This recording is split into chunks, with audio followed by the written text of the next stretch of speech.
제15조 원제는 92일차를 참고해 주시기 바랍니다. 이것이 다가 아닙니다.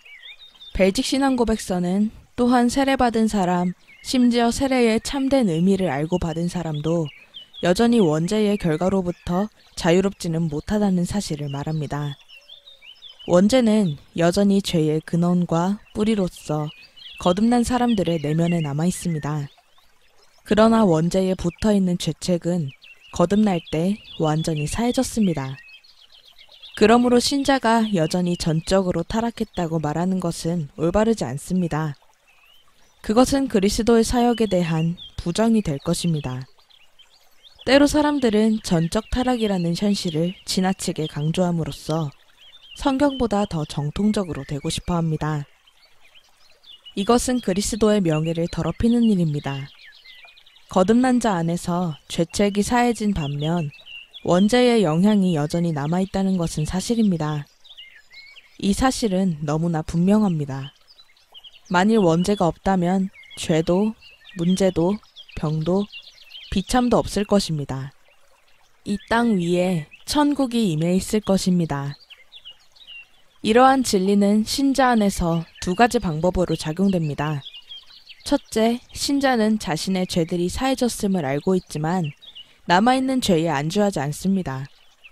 신자는 이 생에서 나는 용서받았으니까 더 이상 걱정할 일이 없어 라고 절대 말하지 않습니다. 성경은 우리에게 죄와 싸우라고 명령합니다.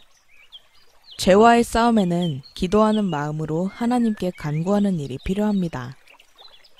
하나님의 입양된 자녀로서 신자들은 죄사함에 대한 확신을 갖지만 이 확신이 그들을 경솔하게 만들지는 않습니다. 반대로 죄사함의 확신은 하나님의 자녀로 하여금 자주 신음하게 하고 이 사망의 몸으로부터 구원받기를 소원하게 만듭니다.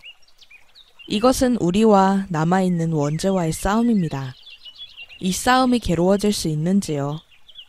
따라서 그리스도인은 사도 바울처럼 이 사망의 몸에서 누가 나를 건져주겠느냐 라고 부르짖게 됩니다.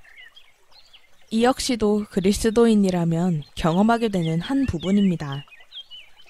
사실 누군가가 원죄와 그 잔죄와의 싸움에 대해 잘 알지 못한다고 한다면 그 사람의 신앙 고백에 대해 심각하게 질문을 던져봐야 할 것입니다.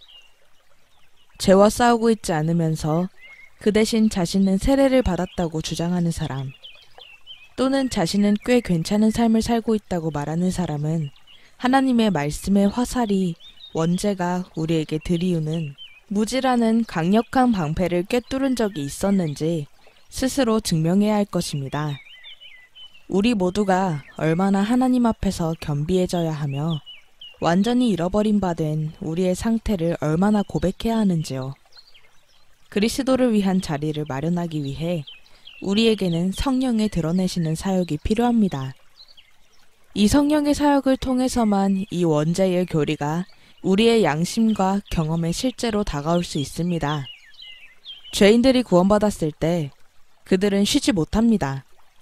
오히려 더욱 그리스도의 의로 살아가는 것에, 그리고 더욱더 남아있는 죄를 지우는 것에 그들의 매일의 싸움이 있을 것입니다.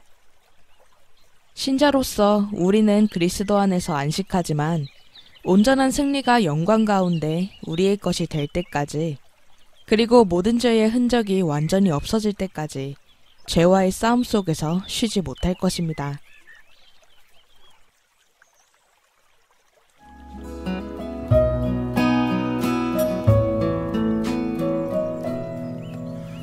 So he doth restore again, and me to walk doth make within the path of righteousness.